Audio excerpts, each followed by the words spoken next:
Maintenant, on va voir autofill et autofit. Donc, on va venir ici, se copier notre dossier min-max. On va se le coller ici. Ici, on va le renommer 25 autofit-autofill. Hop, parfait. On va se fermer ceci. On va venir au niveau de notre index. Clic droit Open with Live Server pour se l'ouvrir sur notre navigateur. Et on va ouvrir notre style CSS, comme d'habitude. Donc, on a autofill et autofit. Donc, ici, on va voir à quoi ça correspond ces deux mots-clés. Autofill donc, va nous permettre que si le container de notre grille possède une taille définie ou maximale, alors elle va répéter autant que possible le motif pour ne pas déborder de la grille. Si répéter le motif implique de déborder de la grille, il n'est répété qu'une seule fois. D'accord ? Sinon, si le conteneur de la grille possède une taille minimale, eh bien, cela utilisera le moins de répétitions possible pour atteindre ce minimum. Et on a autofit. Donc autofit, cette valeur se comporte comme autofill, mais une fois que les objets y sont placés, toutes les pistes répétées qui sont vides sont repliées. Du coup, une piste vide est une piste qui ne contient aucun élément à l'intérieur ou sur lequel aucun élément intervient. D'accord ? Donc, par exemple, ici, au niveau de notre grid row et grid columns, on va déjà tous effacer. Hop, comme ceci. Hop, on va se les refaire. Et on va faire un grid template row. Repeat. Et on va faire ici de 150 pixels. Hop et hop. Nickel. Et on va faire un grid template column. Et là, on va faire un repeat.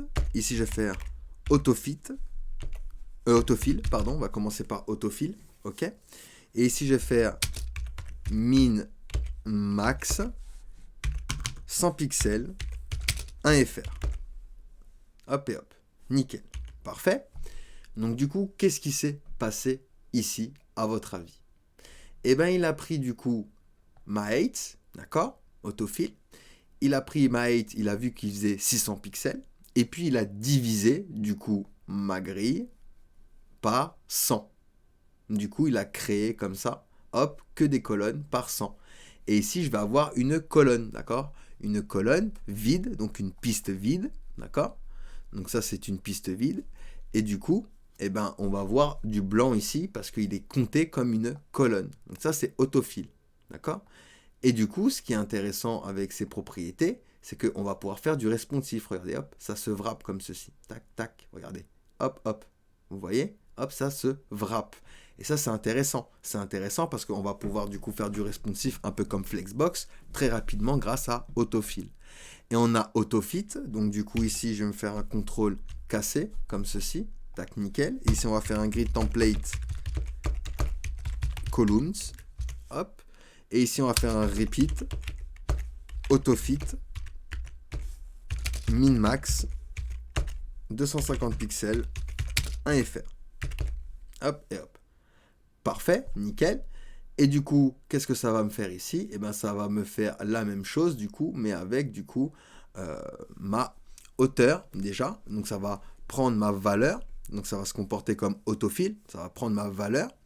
Et une fois que mes objets sont placés, eh ben, toutes les pistes vont se répéter, d'accord?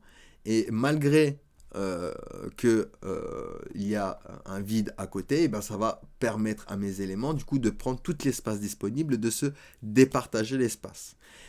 Et du coup, c'est pas comme autofill, hein, on n'a pas le blanc ici à droite, d'accord? On n'a pas notre espace vide, on n'a pas du coup notre piste vide, puisque une piste vide qui ne contient aucun élément, eh ben, ne sera pas répétée. D'accord? Ça va répéter seulement les pistes qui ont des éléments. D'accord? Et même histoire, regardez, tac, je peux faire du responsive très rapidement. Regardez, tac, tac, tac, tac, tac. Vous voyez? Hop et hop. Vous voyez, ça se wrap. Et c'est comme ça qu'on peut faire des grilles, d'accord? Imaginons pour un e-commerce avec plein de produits, d'accord? Et on a des petites cartes qui vont se wrapper comme ça quand on va passer en mode portable. Et du coup, Grid nous permet de faire ceci. Et ça va nous permettre du coup de ne pas utiliser des media queries ou d'utiliser peu de media queries. Et du coup, on va pouvoir faire du responsif. D'accord?